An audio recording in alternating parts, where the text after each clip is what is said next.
السلام علیکم ورحمۃ اللہ تعالی وبرکاتہ۔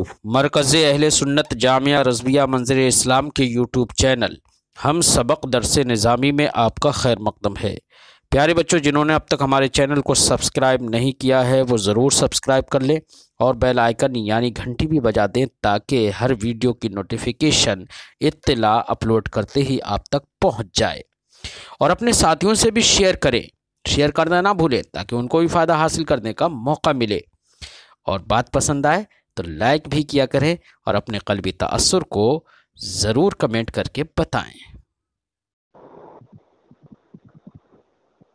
بسم اللہ الرحمن الرحیم۔ باب الحیاء من الایمان۔ حدثنا عبداللہ ابن یوسف قال اخبرنا مالک بن انس عن ابن شہاب عن سالم بن عبد اللہ عن ابیہ ان رسول اللہ صلی اللہ علیہ وسلم مر على رجل من الانصار وهو يعظ اخاه في الحياء فقال رسول الله صلى الله عليه وسلم دعه فإن الحياء من الإيمان۔ یہ بات امام بخاری رضی اللہ تعالی عنہ نے الحیاء من الایمان باندھا،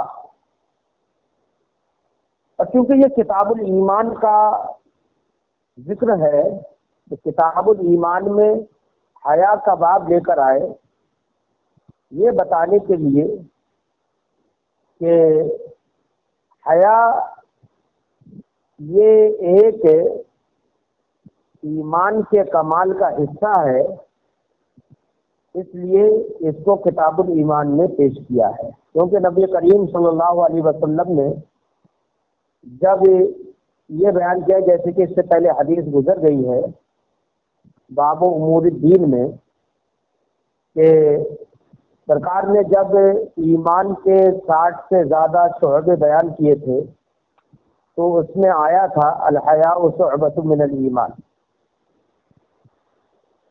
تو جب وہاں پر امام بخاری رضی اللہ تعالی عنہ نے جو حدیث پیش کی تھی، اس سے جب یہ معلوم ہو گیا کہ حیا ایمان کا حصہ ہے تو یہاں پر الگ سے اس کے لیے باب باندھنے کی کیا ضرورت ہے؟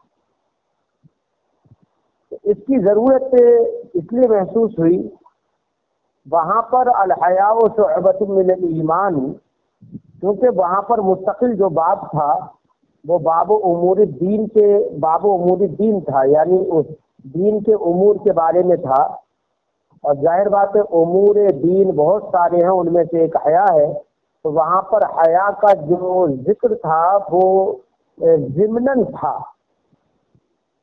اب امام بخاری رضی اللہ تعالی عنہ نے چاہا کہ حیا کا ذکر ضمناً نہ کر کے بلکہ اس کو مستقل طور پر کر دیا جائے، اور امام بخاری رضی اللہ تعالی عنہ نے جو یہ باب باندھا ہے تو اس کی مناسبت پہلے باب میں یہ بیان ہوا کہ مومن اعمال میں ایک دوسرے سے افضل ہو سکتے ہیں۔ اس سے پہلے باب ہی میں ذکر کیا ہے نا کہ مومنین ایک دوسرے سے افضل ہو سکتے ہیں، تفاضل کا وہاں پر ذکر تھا، اور یہ باب حیا کے بیان میں ہے۔ ظاہر بات ہے کہ مومن کو حیا سے فضیلت حاصل ہوتی ہے، اس لیے باب و تفاضل الایمان کے بعد امام بخاری نے الحیاء من الایمان کا باب باندھ دیا، تو مناسبت ما قبل کے باب سے ظاہر ہو گئی۔ امام بخاری رضی اللہ تعالی عنہ اس بات کے تحت جو حدیث پیش کر رہے ہیں، اس حدیث کا خلاصہ یہ ہے کہ نبی کریم صلی اللہ علیہ وسلم انصار میں سے کسی شخص کے پاس سے گزرے کہ وہ اپنے بھائی کو حیا کے سلسلے میں نصیحت کر رہے تھے۔ حیا کے سلسلے میں نصیحت کر رہے تھے، کیوں نصیحت کر رہے تھے؟ کیونکہ ان کا بھائی جو تھا بہت زیادہ حیا کرتا تھا، اتنی حیا کرتا تھا کہ علامہ بدر الدین عینی علیہ رحمۃ و رضوان نے عمدۃ القاری میں فرمایا ہے اتنی حیا کرتا تھا کہ وہ اپنے حقوق بھی حیا کے مارے پورے نہیں کر پاتا تھا. تو اس کا بھائی اس کو سمجھا رہا تھا کہ اتنی حیا مت کیا کرو. تو نبی کریم صلی اللہ علیہ وسلم کا جب گزر ہوا تو سرکار نے ارشاد فرمایا کہ اس کو چھوڑو، حیا کر رہا ہے کرنے دو، کیونکہ حیا ایمان کا ایک حصہ ہے. یہ حدیث پاک کا خلاصہ ہے جو آنے والی حدیث ہے. اب حدیث پاک پڑھتے ہیں. حدثنا عبد الله بن يوسف قال اخبرنا مالک بن انس. ہم سے حدیث بیان کی عبداللہ ابن یوسف نے، انہوں نے فرمایا ہمیں خبر دی مالک ابن انس رضی اللہ تعالی عنہ نے. وہ روایت کرتے ہیں عن ابن شہاب، حضرت ابن شہاب سے، اور وہ روایت کرتے ہیں عن سالم ابن عبداللہ، حضرت سالم ابن عبداللہ سے. اور سالم ابن عبداللہ اپنے والد یعنی حضرت عبداللہ ابن عمر سے روایت کرتے ہیں. وہ کیا فرماتے ہیں؟ وہ کہتے ہیں ان رسول اللہ صلی اللہ علیہ وسلم مر علی رجل من الانصار. رسول اللہ صلی اللہ علیہ وسلم انصار کے ایک شخص کے پاس سے گزرے. کون؟ وَهُوَ يَعِظُ أَخَاهُ فِي الْحَيَاءِ. اور وہ شخص اپنے بھائی کو حیات کے سلسلے میں نصیحت کر رہا تھا. یہ نہیں کہ حیا سکھا رہا تھا، وہ شخص اپنے بھائی کو حیا کے سلسلے میں نصیحت کر رہے تھے. یعنی ان کا بھائی بہت زیادہ حیا کرتا تھا، یہاں تک کہ حیا میں اپنے حقوق بھی ادا نہیں کر پاتا تھا. تو ان سے یہ کہہ رہے تھے کہ حیا کچھ کم کیا کرو. وعظ یعظ کا معنی ہوتا ہے نصیحت کرنا. تو یہاں پر یعظ وعظ یعظ، تو واو فعل مضارع میں گر گیا ہے جیسے کہ یجب میں. فقال رسول اللہ صلی اللہ علیہ وسلم، جب دیکھا سرکار نے کہ یہ صاحب جو ہیں اپنے بھائی کو حیا کے سلسلے میں نصیحت کر رہے ہیں جبکہ وہ بہت زیادہ حیا کرتا ہے، تو نبی کریم صلی اللہ علیہ وسلم نے ارشاد فرمایا دعہ. دع یہ فعل امر ہے، ودع یدعو سے. دعہ اس کو چھوڑو، ودع یدعو کا معنی چھوڑنا ہے. اس کا ماضی متروک الاستعمال ہے، اس کا ماضی مستعمل نہیں ہوتا ہے. مضارع اور امر استعمال میں آتے ہیں. دعہ سرکار نے فرمایا کہ تم اسے چھوڑو. فإن الحیاء من الایمان، کیونکہ حیا ایمان کا ایک حصہ ہے. تو یہاں پر حیا کو ایمان کا حصہ نبی کریم نے ارشاد فرمایا. اور حیا کہتے کسے ہیں؟ تو حیا کے بارے میں ہمارے بزرگوں نے حیا کی تعریف کی ہے کہ حیا وہ صفت ہے جو انسان کو اللہ اور لوگوں کے نزدیک گناہوں سے بچاتی ہے. یعنی اپنی ایک دلی کیفیت اور ایک صفت ہے انسان کی حیا کہ جو اللہ کے نزدیک بھی گناہوں سے بچاتی ہے اور لوگوں کے نزدیک بھی گناہوں سے بچاتی ہے. اسی کیفیت اور اسی صفت کا نام حیا ہے. شرم اور حیا. یہاں پر شرم و حیا کی بنا پر آدمی بہت سارے گناہوں کو چھوڑ دیتا ہے. بہت سارے شرم و حیا کی بنا پر ایسی باتیں جو کہ نازیبا ہوتی ہیں کرنا، وہ شرم و حیا کی بنا پر نہیں کرتا ہے. لیکن اگر شرم و حیا ختم ہو جاتی ہے تو ایسی صورت میں وہ اس سے نازیبا باتیں کرنا یا نازیبا باتوں کا صدور یہ کافی حد تک ہو جاتا ہے. اس سے جیسے کہ نبی کریم صلی اللہ علیہ وسلم نے ایک حدیث میں ارشاد فرمایا کہ جب عورت بیوہ ہو جائے یا اس کو طلاق ہو جائے تو بیوہ ہونے کے بعد اور طلاق ہونے کے بعد اس کا نکاح جلدی کرو. یعنی اب اس کے نکاح میں دیری مت کرو. کیوں؟ اس لیے کہ شادی ہونے کے بعد، نکاح ہونے کے بعد اب اس کا شوہر اگر مر گیا یا طلاق ہو گئی تو کیونکہ شوہر کے ساتھ اس کا اٹھنا بیٹھنا ہوا تو اس کی حیا کم ہو گئی ہے. کچھ جنسی معاملات میں اس کی حیا اب کم ہو جاتی ہے. اب جتنی حیا اس کو شادی شدہ ہونے سے پہلے تھی اب اتنی حیا اس کو نہیں رہتی ہے. اس لیے نبی کریم صلی اللہ علیہ وسلم نے ارشاد فرمایا کہ ان کے نکاح میں جلدی کیا کرو. اس حدیث پاک میں آپ غور کریں تو نبی کریم صلی اللہ علیہ وسلم نے فرمایا کہ وہ شخص جب اپنے بھائی کو نصیحت کر رہا تھا تو سرکار نے فرمایا دعہو، اسے چھوڑ دو، یعنی حیا کرنے دو. فإن الحیاء من الایمان، کیونکہ حیا ایمان کا ایک حصہ ہے.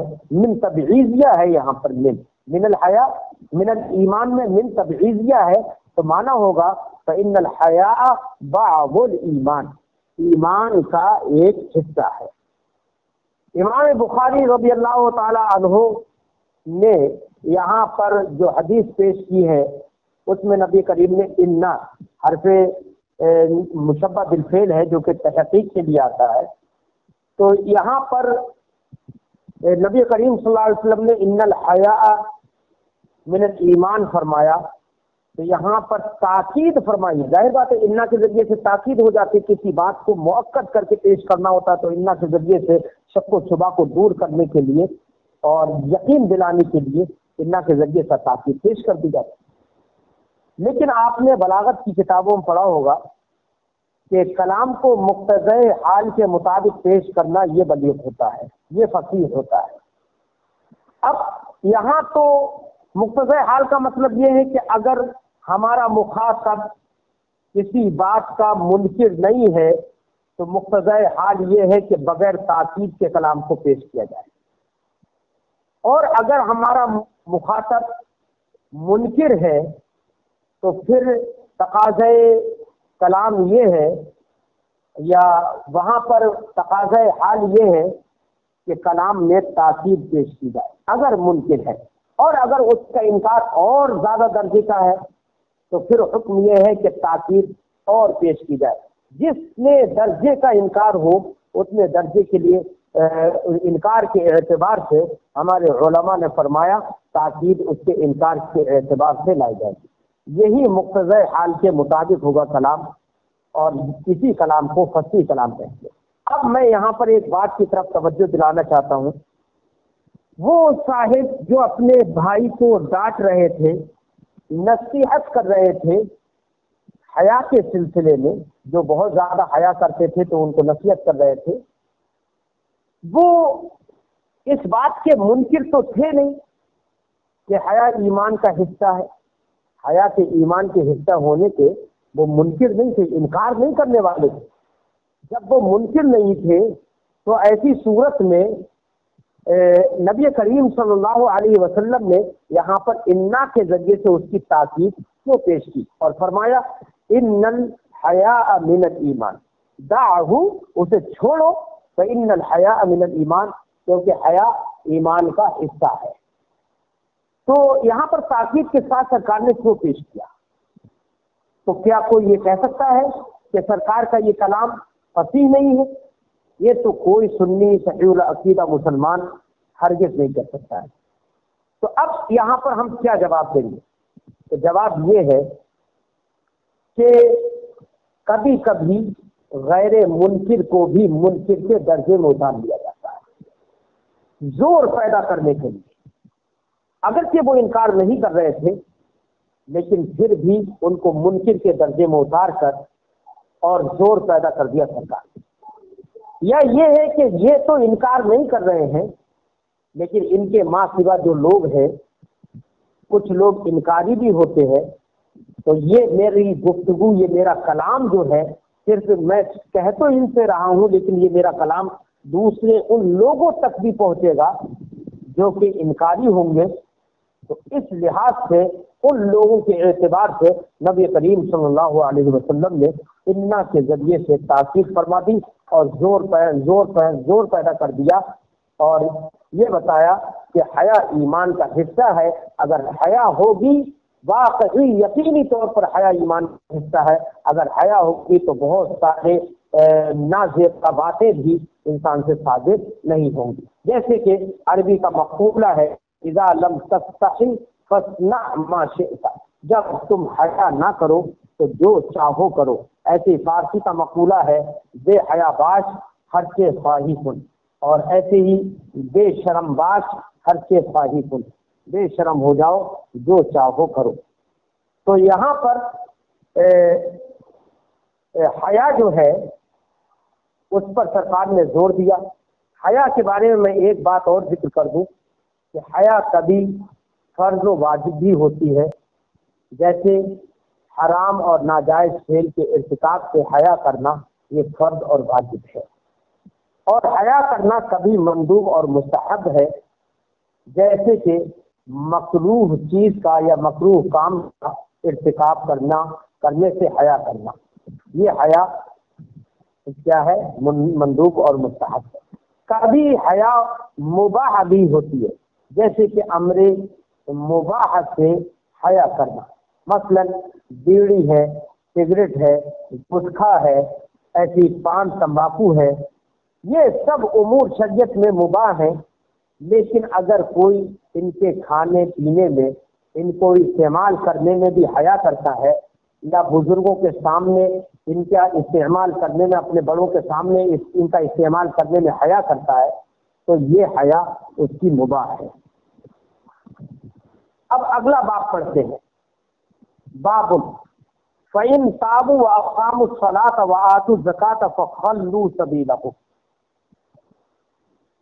یہ باب ہے اللہ کے اس فرمان کے سلسلے میں کہ اللہ نے فرمایا فَإِن تَابُوا، اگر وہ لوگ رجوع لے آئے اور وہ توبہ کریں اور نماز قائم رکھیں اور زکوٰۃ دیں تو ان کی راہ چھوڑ دو.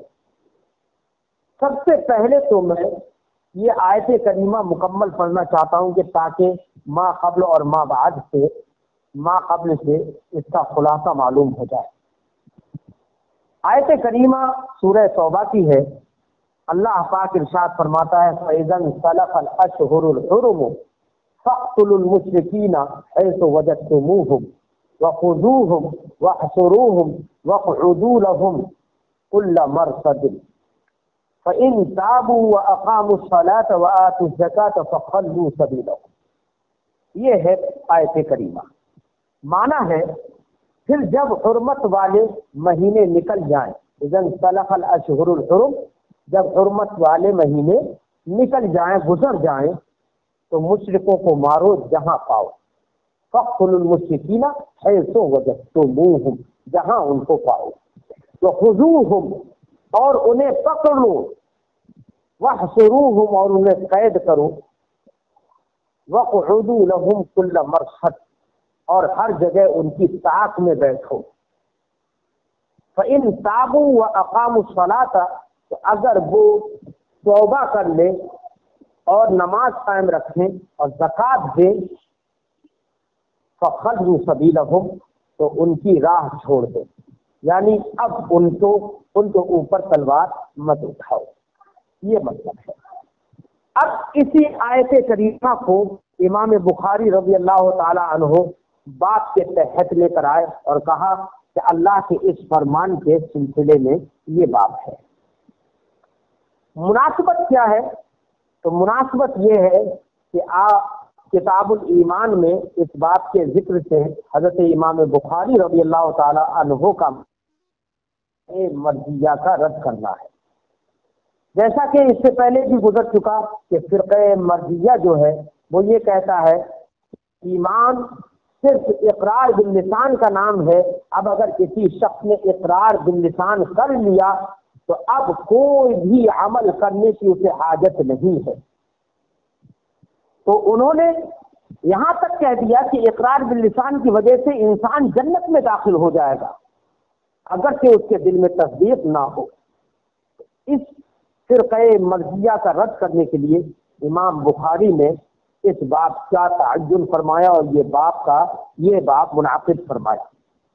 اس باب سے یہ بتانا مقصد ہے امام بخاری کا کہ ایمان صرف اقرار کا نام نہیں ہے، بلکہ ایمان عمل قلب بھی ہے، دل کے کام کا نام ہے، دل کے عمل کا نام اقرار ہے اور دل کا عمل وہ تصدیق ہے۔ لہذا فرقہ مرضیہ کا یہ کہنا کہ اقرار کرنا ہی کافی ہے، یہ ان کا کہنا باطل ہے۔ یہ بتانا مقصد ہے امام بخاری کا اس بات سے۔ اب دیکھیے آیت کریمہ کا ترجمہ تو ہم نے بتا دیا، باب فإن تابوا وأقاموا الصلاة وآتوا الزکاة فخلوا سبیلهم۔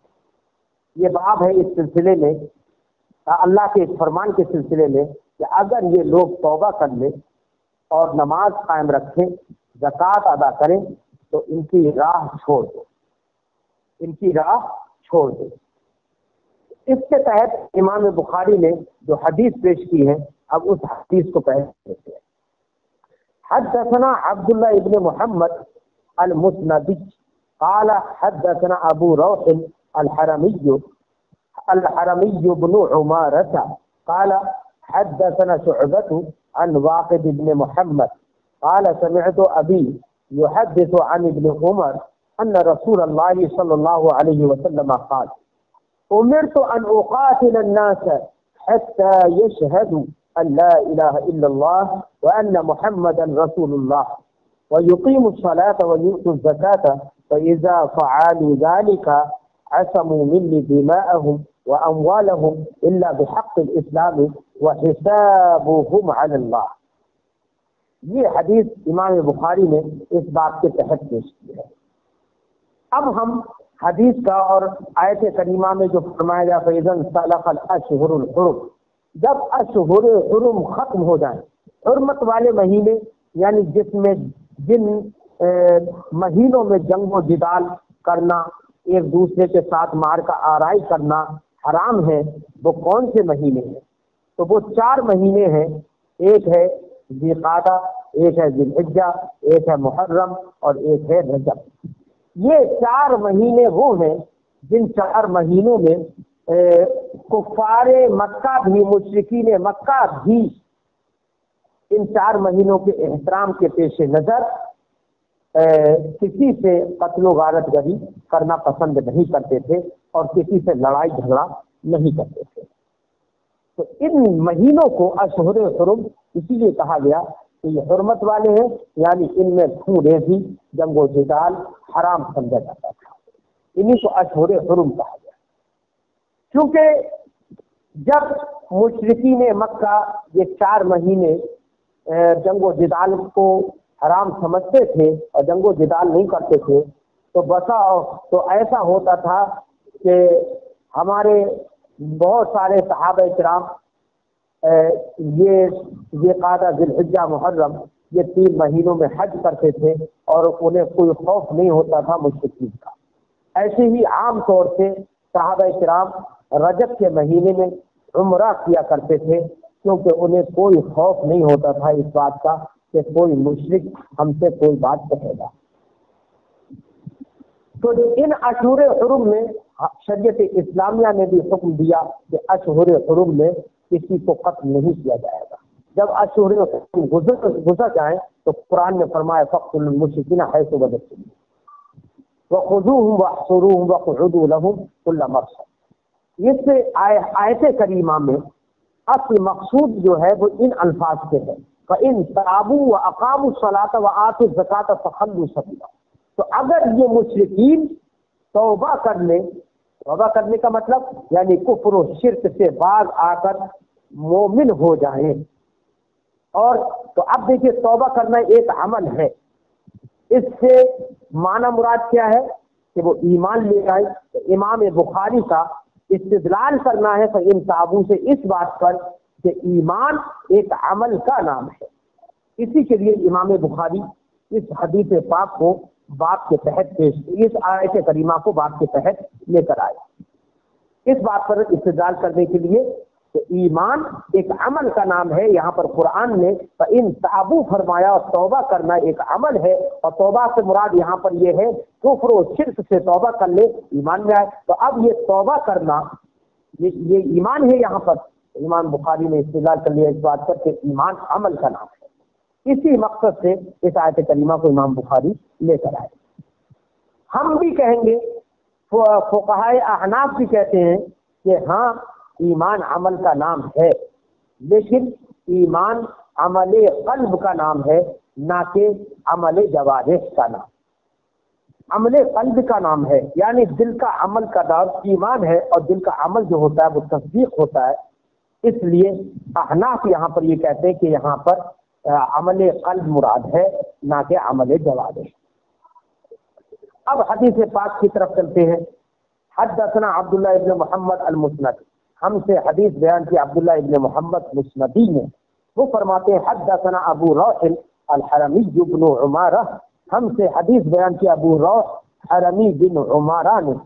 قال، انہوں نے فرمایا حدثنا شعبۃ، ہم سے حدیث بیان کی شعبہ نے عن واقد ابن محمد، واقد ابن محمد سے روایت کرتے ہوئے. قال، انہوں نے فرمایا واقد ابن محمد نے کہا سمعت ابی، میں نے اپنے والد یعنی محمد کو یحدث بیان کرتے ہوئے سنا عن ابن عمر، کہ وہ بیان کر رہے ہیں حضرت عبداللہ ابن عمر سے روایت کرتے ہوئے. انہوں نے حضرت عبداللہ ابن عمر سے روایت کی. حضرت عبداللہ ابن عمر نے کیا فرمایا؟ انہوں نے کہا ان رسول اللہ صلی اللہ علیہ وسلم قال، کہ رسول پاک صلی اللہ علیہ وسلم نے ارشاد فرمایا امرت ان اقاتل الناس حتی یشہدوا، مجھے حکم دیا گیا ہے کہ میں لوگوں سے قتال کروں. کب تک قتال کروں؟ حتیٰ سے اس کی غایت بیان کی گئی. میں لوگوں سے قتال کروں یہاں تک کہ وہ شہادت دیں اس بات کی کہ اللہ کے سوا کوئی معبود نہیں اور محمد اللہ کے رسول ہے. اس سے یہ سمجھ میں آیا کہ قتال کرنے کا حکم اس وقت تک ہے جب تک کہ آدمی کلمہ شہادت نہیں پڑھ لیتا ہے. اب کلمہ شہادت جیسے ہی پڑھ لیا اگر کسی نے تو اب اس پر تلوار اٹھانے کی اجازت نہیں ہے. اس حدیث پاک سے یہ سمجھ میں آ گیا کہ اگر کوئی آدمی ایمان لے آتا ہے تو اس کا کلمہ شہادت پڑھنا ہی ہمارے لیے کافی ہے. ہم اب اس چھان بین میں نہ پڑھیں کہ اس کے دل میں کیا ہے، کیونکہ ہم کو دلی احوال معلوم نہیں ہے. اس حدیث پاک سے یہ بات سمجھ میں آ گئی. وَيُقِيمُ الصَّلَاةَ، اور نماز قائم کرے. اب دیکھیے پہلے اس بات کو سرکار نے ارشاد فرمایا حتیٰ یشہدوا ان لا الہ الا اللہ، پہلے گواہی دے. اور ظاہر بات ہے کہ شہادت یہ فعل لسان ہے. کیا ہے شہادت؟ یہ فعل لسان ہے. شہادت زبان سے ہوتی ہے. اس سے اس حدیث کو لا کر امام بخاری کا مقصد اسی حتیٰ یشہدوا ان لا الہ الا اللہ سے استدلال کرنا ہے اس بات پر کہ دیکھیے کہ میں اس نبی کریم نے فرمایا میں اس وقت تک لوگوں سے قتال کروں گا یہاں تک کہ وہ گواہی دے دیں اس بات کی. اور گواہی دینے کا مطلب ایمان لے آئے. اور یہاں پر یہ شہدو ہے کہ شہادت دے دے. اور شہادت یہ فعل لسان ہے. اس سے استدلال کرنا ہے امام بخاری کا اس بات پر کہ ایمان وہ فعل کا نام ہے اور فعل یہ ایمان کا حصہ ہے. لہذا فرقہ مرجیہ کا تو رد کیا ہے کہ فرقہ مرجیہ نے کہا کہ کوئی عمل کرنے کی ضرورت نہیں ہے. اس سے استدلال کیا دیکھیے عمل کی ضرورت ہے اور عمل یہاں پر عمل لسان ہے. اور دوسرے یقیم الصلاۃ و یؤتوا الزکوٰۃ ان سے بھی استدلال ہے اس بات پر کہ عمل کرنے کی ضرورت ہے. تو شہادت کو فعل لسان قرار دے کر کہا کہ دیکھیے فعل ایمان ہے. ہم یہ کہیں گے کہ شہادت جو ہے در حقیقت ایمان تو نام ہے تصدیق قلبی کا، دل سے یقین کر لینے کا. اور شہادت زبان سے اقرار کرنا یہ احکام دنیا کو جاری کرنے کے لیے ہمارے نزدیک شرط ہے کہ احکام دنیا یا دنیا میں ہم اس کو مومن تبھی سمجھیں گے جبکہ وہ شہادت اپنی زبان سے جاری کر دے. اب اگر کسی شخص نے دل سے تصدیق تو کر لی لیکن زبان سے اقرار نہیں کرتا ہے تو ہم دنیا میں اس پر احکام شرعیت جاری نہیں کر سکتے. اس لیے حتیٰ یشہدوا سے نبی کریم کا اشارہ ہے اس بات کی طرف کہ زبان سے اقرار کرنا یہ احکام شرع لاگو ہونے کے لیے ضروری ہے۔ لہذا اگر کسی نے اقرار کر لیا تو اب ہم اس پر تلوار نہیں اٹھائیں گے، کیوں؟ اس لیے کہ اس کے دل میں ہم جھانک کر نہیں دیکھتے ہیں کہ دل میں کیا ہے، اور دل پر ہم مطلع ہو بھی نہیں سکتے۔ نبی کریم نے ارشاد فرمایا کہ گواہی دے اس بات کی کہ اللہ کے سوا کوئی معبود نہیں اور محمد رسول اللہ صلی اللہ علیہ وسلم اللہ کے رسول ہے۔ وَيُقِيمُ الصَّلَاةَ اور نماز قائم رکھے، وَيُؤْتُوا الزَّكَاةَ اور زکوٰۃ ادا کرے۔ فَإِذَا فَعَلُوا ذَلِكَ تو جب یہ لوگ ایسا کر لیں گے، یہ یعنی ایمان لا کر یہ کام انجام دیں گے، عَصَمُوا مِنِّي دِمَاءَهُمْ تو ان لوگوں نے مجھ سے اپنے خون کو محفوظ کر دیا، اب ان پر تلوار نہیں اٹھائی جائے گی۔ وَأَمْوَالَهُمْ اور اپنے مالوں کو محفوظ کر دیا، اب ان کے مالوں کو چھینا نہیں جائے گا مال غنیمت کے طور پر، إِلَّا بِحَقِّ الْإِسْلَامِ اب انہوں نے اپنے خون کو محفوظ تو کر دیا لیکن اسلام کے حق کے ساتھ، مگر اسلام کے حق کے ساتھ کیا مطلب؟ یعنی محفوظ ہے اس وقت تک جب تک کہ کوئی اسلام کا حق نہ ہو، اگر اسلام کا حق اگر آ جائے تو پھر ان کا خون بھی بہایا جا سکتا ہے۔ مثلا ایمان لے کر آ گیا تو اب اس کا خون تو محفوظ ہو گیا، لیکن ایمان لانے کے بعد میں بھی کسی مسلمان کو اس نے قتل کر دیا، تو قتل کر دیا جان بوجھ کر، تو ایسی صورت میں اس نے قتل کیا ہے تو قتل کرنے کی صورت میں اس کو جان بوجھ کر یا خطا کے طور پر قتل کیا تو اب ایسی صورت میں اس کو سزا دی جائے گی، یا جان بوجھ کر قتل کیا ہے تو قصاص اس سے لیا جائے گا، اس کے بدلے میں اس کو قتل کیا جائے گا۔ تو اب یہ اس کا خون یہاں پر محفوظ نہیں رہا، کیوں؟ اس لیے کہ یہ حق اسلام ہے کہ اگر کوئی کسی کو قتل کر دیتا ہے تو اب بدلے میں قصاص میں اس کو قتل کیا جائے گا، ہاں بغیر کسی حق اسلام کے اس کا خون نہیں بہایا جائے گا۔ وَحِسَابُهُمْ عَلَى اللَّهِ اور ان کا حساب اللہ کی طرف سے ہے، ان کا حساب اللہ کی طرف سے ہے۔ اب یہاں پر جو حدیث ہم نے پڑھی، اس حدیث سے یہ سمجھ میں آیا کہ نبی کریم صلی اللہ علیہ وسلم نے فرمایا کہ اس بات کی گواہی دے، شہادت دے کہ اللہ کے سوا کوئی معبود نہیں اور محمد اللہ کے رسول ہیں، اس بات کی گواہی دے، یعنی توحید الہی کی گواہی دے اور رسالت محمد مصطفیٰ صلی اللہ علیہ وسلم کی گواہی دے۔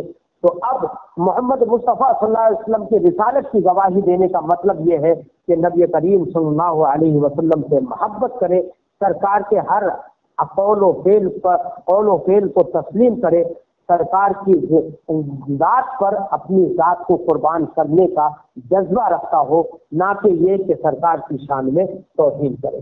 جیسے کہ اعلیٰ حضرت علیہ رحمت و رضوان نے ارشاد فرمایا، مومن وہ ہے جو ان کی عزت کے مرے دل سے تعظیم بھی کرتا ہے، نجدی تو مرے دل سے۔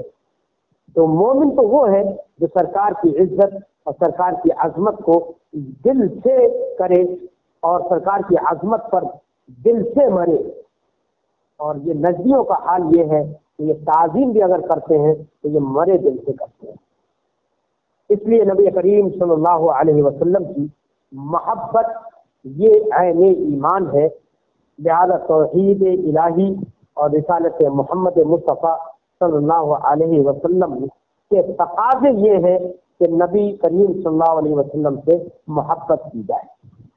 لہذا اگر اب اس حدیث پاک سے کیا مسائل نکلتے ہیں، میں کچھ مسائل بھی ذکر کر دوں۔ اس حدیث پاک سے ایک تو یہ سمجھ میں آیا کہ اگر کسی نے اظہار اسلام کیا تو اس کو مسلمان ماننا ضروری ہے، ہم پر یہ لازم نہیں ہے کہ ہم یہ چھان بین کریں کہ اس کے دل میں کیا ہے۔ ایسے ہی اس سے یہ بات بھی سمجھ میں آئی کہ نبی کریم صلی اللہ علیہ وسلم نے حتیٰ یشہد ان لا الہ الا اللہ وان محمد رسول اللہ جو فرمایا، تو شہادت زبان سے ہوتی ہے، اس سے معلوم ہوا کہ مشرک کے اسلام کا حکم تبھی دیں گے جب وہ کلمہ شہادت کا تلفظ کر لے گا۔ ایسے ہی اس سے یہ بھی سمجھ میں آیا کہ بدعتی جو کہ ضروریات دین کا منکر نہیں ہے، نماز پڑھتا ہے، زکوٰۃ دیتا ہے، تو اس کی تکفیر جائز ہے، اس کو کافر نہیں کہا جا سکتا جب تک کہ وہ ضروریات دین کا منکر نہ ہو۔ اور اگر کوئی ضروریات دین کا منکر ہو جائے تو اس کی فوراً تکفیر کی جائے گی، جیسے کہ طواغیت اربع، قاسم نانوتوی، اشرف علی تھانوی، خلیل احمد امبیٹوی اور رشید احمد گنگوہی، ان کی کتابوں میں جو عبارتیں ہیں ان بہت ساری عبارتوں سے انہوں نے نبی کریم صلی اللہ علیہ وسلم کی شان میں توہین کی ہے، اور وہ سب کے سب ضروریات دین کے خلاف ہیں۔ اس لیے ان لوگوں پر ہمارے ائمہ نے تکفیر کا فتویٰ دیا اور ان کو کافر قرار دیا۔ ایسے ہی اب اگلا ہم باب پڑھتے ہیں، باب من قال ایمان هو العمل، اس شخص کا باب جو یہ کہے کہ بے شک ایمان عمل ہے، بے شک ایمان عمل ہے، اس کا باب۔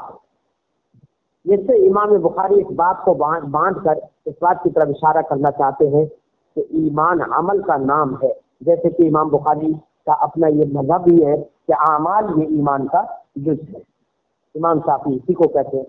لیکن ہم یہ کہتے ہیں، اور اس پر امام بخاری اپنے اس مقصود پر اس بات کے تحت 3 آیت کریمہ پیش کریں گے، 3 آیات کریمہ، جن 3 آیات کریمہ سے یہ معلوم ہوگا کہ ایمان عمل کا نام ہے۔ ہم کہیں گے کہ ہاں عمل کا نام تو ہے، لیکن عمل قلب کا نام ہے، نہ کہ عمل جوارح کا نام۔ یہ اس بات سے بھی امام بخاری رضی اللہ تعالی عنہ کا مقصد فرقہ مرزیہ کے عقیدے کا رد کرنا ہے، کیونکہ فرقہ مرزیہ کا عقیدہ یہ تھا کہ ایمان صرف اقرار باللسان کا نام ہے اور عمل کی کوئی ضرورت نہیں ہوتی ہے۔ امام بخاری کا ان کا رد کرنے مقصود ہے۔ تو اب اس پر کہ ایمان عمل کا نام ہے، اس سے پہلے بعد میں بھی یہ بات سمجھ میں آ گئی ہے، لیکن وہاں پر ضمناً سمجھ میں آئی تھی، یہاں پر امام بخاری نے اس کو صراحتاً پیش کر دیا کہ ایمان عمل کا نام ہے، ایمان عمل ہے، اس کا بیان۔ اب اس کے تحت امام بخاری نے 3 آیت پیش کی ہے۔ ایک آیت ہے وَتِلْكَ الْجَنَّةُ الَّتِي أُورِثْتُمُوهَا بِمَا كُنتُمْ تَعْمَلُونَ، اور ایک آیت ہے فَوَرَبِّكَ لَنَسْأَلَنَّهُمْ أَجْمَعِينَ عَمَّا كَانُوا يَعْمَلُونَ، اور ایک آیت ہے لِمِثْلِ هَذَا فَلْيَعْمَلِ الْعَامِلُونَ۔ یہ 3 آیتیں امام بخاری نے اس بات کے تحت پیش کی ہیں، اور تینوں آیتوں سے استدلال اس بات پر کیا ہے کہ ایمان عمل کا نام ہے، یعنی عمل ایمان کا حصہ ہے۔ اب پہلی آیت کریمہ وَتِلْكَ الْجَنَّةُ الَّتِي أُورِثْتُمُوهَا بِمَا كُنتُمْ تَعْمَلُونَ، اس کا ترجمہ یہ ہے، اعلیٰ حضرت نے علیہ رحمت و رضوان نے اس کا ترجمہ اس طرح سے کیا، اور یہ وہ جنت جس کے تم وارث کیے گئے اپنے اعمال سے، یہ ترجمہ ہو گیا۔ اب اس آیت کریمہ سے استدلال کیا ہے، استدلال کس طریقے سے کیا امام بخاری نے؟ استدلال یہ ہے کہ اللہ تعالیٰ نے اس آیت کریمہ میں ارشاد فرمایا کہ جنت عمل کا بدلہ ہے، یہ تو فرمایا بما کنتم تعملون، اس جنت جس کو تم کو وراثت میں دیا گیا ہے، بما کنتم تعملون، یہ بدلہ ہے اس کا جس سے جو تم عمل کرتے تھے۔ یہاں پر جنت عمل کے، یہاں پر اللہ رب العزت نے جنت عمل کا بدلہ قرار دیا، اور ظاہر بات ہے کہ جنت ایمان کا بدلہ ہے، ایمان کے بغیر تو جنت ملے گی نہیں، تو ایمان کا جنت جو ہے وہ ایمان کا بدلہ ہے، اور یہاں پر عمل کو بتایا جا رہا ہے۔ اس کا مطلب یہ ہے کہ آیت کریمہ میں یہاں پر عمل سے مراد ایمان ہے، تو عمل وہ ایمان ہے، اس بات پر استدلال ہو گیا۔ ایسی دوسری آیت کریمہ کو دیکھو کہ اللہ رب العزت نے فرمایا وَرَبِّكَ لَنَسْأَلَنَّهُمْ أَجْمَعِينَ عَمَّا كَانُوا يَعْمَلُونَ، کہ تو تمہارے رب کی قسم ہم ضرور ان سب سے پوچھیں گے جو کچھ وہ کرتے تھے۔ یہاں پر اللہ رب العزت یہاں پر اس آیت کریمہ میں رب اپنی قسم کھا کر کہہ رہا ہے کہ ہم ضرور ان تمام لوگوں سے پوچھ لیں گے اس کے بارے میں جو وہ کرتے تھے۔ اب یہاں پر یعملون سے مراد کیا کرتے تھے؟ سوال ہوگا کائے کا؟ تو یہاں پر تمام اتنا متعین ہے کہ تمام لوگوں سے سوال ہوگا قیامت کے دن، مومنین سے بھی سوال ہوگا اور کافروں سے بھی سوال ہوگا۔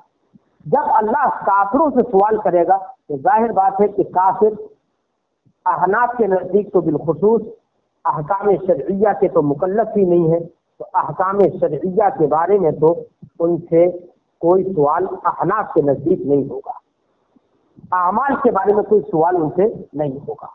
ظاہر بات ہے ان سے احناف کے نزدیک کافروں سے جو سوال ہوگا وہ ایمان کے بارے میں ہوگا کہ تم ایمان کیوں نہیں لے کر آئے۔ تو اب ایمان کے بارے میں سوال ان سے ہوگا، اور یہاں پر کہا جا رہا ہے اما کانوا یعملون، جو وہ کرتے تھے، تو گویا کہ ایمان کو یہاں پر عمل سے تعبیر کیا گیا ہے۔ اس سے استدلال کرنا ہے امام بخاری کا اس بات پر کہ عمل ایمان ہے، ایمان عمل ہے۔ اب میں یہاں پر ایک بات اور ذکر کر دوں، یہاں پر تو اللہ نے ارشاد فرمایا فَوَرَبِّكَ لَنَسْأَلَنَّهُمْ أَجْمَعِينَ عَمَّا كَانُوا يَعْمَلُونَ، قسم خدا کی کہ ہم ضرور، قسم تمہارے رب کی کہ ہم ضرور ان لوگوں سے پوچھیں گے اس کے بارے میں جو وہ کرتے تھے۔ اس سے یہ پتہ چلا کہ اللہ رب العزت بروز قیامت سوال کرے گا، پوچھے گا۔ جبکہ سورہ رحمان کی ایک آیت آپ کو یاد ہوگی، اللہ پاک ارشاد فرماتا ہے یومئذ لا یسأل عن ذنبہ انس ولا جان، تو اس دن گنہگار کے گناہ کی پوچھ نہ ہوگی کسی آدمی اور جن سے، یعنی کسی گنہگار چاہے وہ آدمی ہو یا کوئی جن ہو، اس کے گناہ کی پوچھ گچھ نہیں ہوگی۔ یہ آیت کریمہ یہ بتا رہی ہے کہ کوئی سوال نہیں ہوگا۔ اب دونوں آیتیں آپس میں متعارض لگتی ہیں بظاہر، تو ہم جواب یہ دیں گے کہ یہ بظاہر جو متعارض لگتی ہیں ان میں کوئی تعارض نہیں ہے، کیونکہ موقف قیامت کے احوال الگ الگ ہوں گے۔ کوئی حالت ایسی ہوگی کہ جس میں اللہ رب العزت غضب پر ہو، کوئی حالت ایسی کہ جس میں اللہ رب العزت لوگوں پر کرم فرماتا ہوگا۔ تو مختلف احوال ہیں قیامت کے، تو کسی حالت میں کسی اور مختلف مواقف بھی ہیں، تو کسی موقف میں اور کسی حالت میں اللہ سوال نہیں فرمائے گا، اس کو آیت کریمہ نے بیان کر دیا، اور کسی موقف اور کسی حالت میں اللہ سوال کرے گا، اس کو دوسری آیت کریمہ نے بیان کر دیا۔ تو اب اس میں ان آیتوں کے درمیان کوئی تعارض نہیں رہا۔ اور تیسری آیت تھی لِمِثْلِ هَذَا فَلْيَعْمَلِ الْعَامِلُونَ، ایسی ہی بات کے لیے کام کرنے والوں کو کام کرنا چاہیے۔ مثل ہذا، تو یہاں پر مثل ہذا فلیعمل العاملون، عاملون جو فرمایا تو یہاں عمل کرنے سے مراد ایمان ہے۔ مطلب یہ ہے فلیؤمن المؤمنون، چاہیے کہ مومن اس کے لیے اس جیسا ایمان لے کر آئیں، ایمان لانا چاہیے۔ تو اب یہاں پر عمل سے مراد چونکہ ایمان ہے، تو امام بخاری کا اپنا مقصود حاصل ہو گیا کہ ایمان عمل کا نام ہے۔ ہم جواب وہی دیں گے کہ ایمان عمل کا نام تو ہے، لیکن عمل جوارح کا نہیں، بلکہ ہاتھ پاؤں وغیرہ ان چیزوں کے عمل کا نام ایمان نہیں ہے، بلکہ ایمان نام ہے عمل قلب کا، یعنی تصدیق کا۔ تو اب یہاں پر تو کوئی نزاع رہتا ہی نہیں ہے، اس کا کوئی اس کا انکاری نہیں ہے۔ تو آیت کریمہ کا مطلب آپ نے سمجھ لیا۔ اب حدیث پاک پڑھ لیتے ہیں۔ اس باب کے تحت امام بخاری جو حدیث پاک ذکر کر رہے ہیں وہ ہے حدثنا احمد بن یونس وموسى بن اسماعیل قال حدثنا ابراہیم بن سعد قال، امام بخاری فرماتے ہیں ہم سے حدیث بیان کی احمد ابن یونس نے اور موسیٰ ابن اسماعیل نے، یعنی دونوں نے ہم سے حدیث بیان کی۔ قال، دونوں حضرات نے فرمایا حدثنا ابراہیم ابن سعد، ہم سے حدیث بیان کی ابراہیم ابن سعد۔ قال، انہوں نے فرمایا حدثنا ابن شہاب عن سعید بن المسیب، ہم سے حدیث بیان کی ابن شہاب نے وہ روایت کرتے ہیں سعید بن مسیب سے، وہ روایت کرتے ہیں حضرت ابو ہریرہ رضی اللہ تعالی عنہ سے۔ حضرت ابو ہریرہ فرماتے ہیں ان رسول اللہ صلی اللہ علیہ وسلم سئل ای العمل افضل، نبی کریم صلی اللہ علیہ وسلم سے سوال کیا گیا ای العمل افضل، کون سا کام سب سے افضل ہے، کون سا کام، ای العمل یہی محل استشہاد ہے، اور اس کا جواب جو سرکار نے دیا تو وہی امام بخاری اسی کو اپنے مقصود پر دلیل بناتے ہیں۔ فرماتے ہیں کہ نبی کریم نے فرمایا، نبی کریم صلی اللہ علیہ وسلم سے سوال کیا گیا کون سا عمل سب سے افضل ہے، فقال، تو نبی کریم نے ارشاد فرمایا ایمان باللہ ورسولہ، اللہ پر ایمان لانا اور اس کے رسول پر ایمان لانا۔ اب دیکھیے سوال تھا عمل کے بارے میں کون سا عمل افضل ہے، اور سرکار نے جواب دیا ایمان باللہ ورسولہ۔ اس کا مطلب سرکار نے یہاں پر عمل کو یا ایمان کو عمل قرار دیا، یہی تو مقصود تھا امام بخاری کا کہ ایمان عمل ہے، تو اس پر استدلال ہو گیا حدیث پاک سے۔ ہم جواب وہی دیں گے کہ ایمان عمل ہے لیکن عمل قلب کا نام ہے۔ عمل کا جواب ایمان سے دینا اس بات کی طرف نشاندہی کرتا ہے، یہاں پر عمل سے مراد عمل قلب ہے۔ قیل، کہا گیا ثم ماذا، سرکار سے عرض کی گئی یا رسول اللہ پھر ایمان باللہ اور ایمان بے رسول ہی کے بعد کون سا عمل سب سے افضل ہے؟ قال، تو سرکار نے ارشاد فرمایا الجہاد فی سبیل اللہ، اللہ کی راہ میں جہاد کرنا۔ قیل، پھر عرض کی گئی یا رسول اللہ ثم ماذا، پھر کیا بہتر کون سب سے اچھا عمل ہے؟ قال، سرکار نے فرمایا حج مبرور، مقبول حج۔ حج مبرور کا معنی مقبول حج۔ مقبول حج کے بارے میں ہمارے بزرگوں نے فرمایا ہے کہ حج کے مقبول ہونے کی علامت یہ ہے کہ جب آدمی حج سے واپس آئے تو اب اس کے احوال اس سے بہتر ہو جائیں جیسے کہ حج سے پہلے تھے، یعنی وہ اس کے حالات سدھر جائیں، گناہ کرتا تھا تو گناہ چھوڑ دے، برائیاں کرتا تھا تو برائیاں چھوڑ دے، نماز سے اگر دور تھا تو اب نماز پڑھنے لگے، روزوں سے دور تھا تو روزے رکھنے لگے۔ اگر اس کا حال پہلے سے بہتر ہو گیا ہے تو اب کہا جائے گا اس کا حج مقبول ہو گیا ہے، اسی کو حج مبرور کہتے ہیں۔ اب اس باب میں جو حدیث پاک ذکر کی، اس حدیث پاک کا باب سے تعلق آپ کو ظاہر ہو گیا ہوگا، کیونکہ باب بھی یہی تھا کہ عمل ایمان کا نام ہے، اور یہاں پر سرکار نے عمل کے بارے میں سوال ہوا تو سرکار نے جواب ایمان باللہ اور ایمان بے رسول ہی کے ذریعے سے دیا، تو اس سے پتہ چلا کہ عمل ایمان کا نام ہے یا ایمان عمل کا نام ہے۔ تو اتنی سب باتیں آپ کے ذہن میں آ گئی ہوں گی۔ اب میں آخر میں ایک بات اور ذکر کر دوں کہ اس حدیث پاک سے کون کون سے مسائل ہم استخراج کر سکتے ہیں، کون کون سے مسائل نکال سکتے ہیں۔ سب سے پہلے تو میں کہوں گا کہ اعمال صالحہ سے بلند درجات حاصل ہوتے ہیں، یہ بھی معلوم ہوا اس حدیث پاک سے۔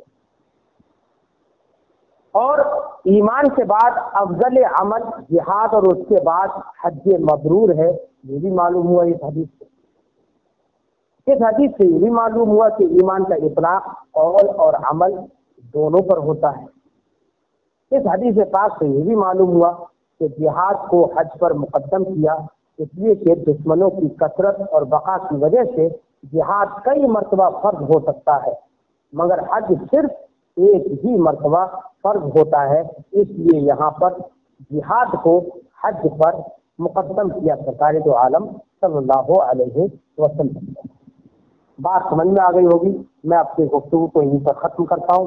السلام علیکم ورحمۃ اللہ تعالی وبرکاتہ۔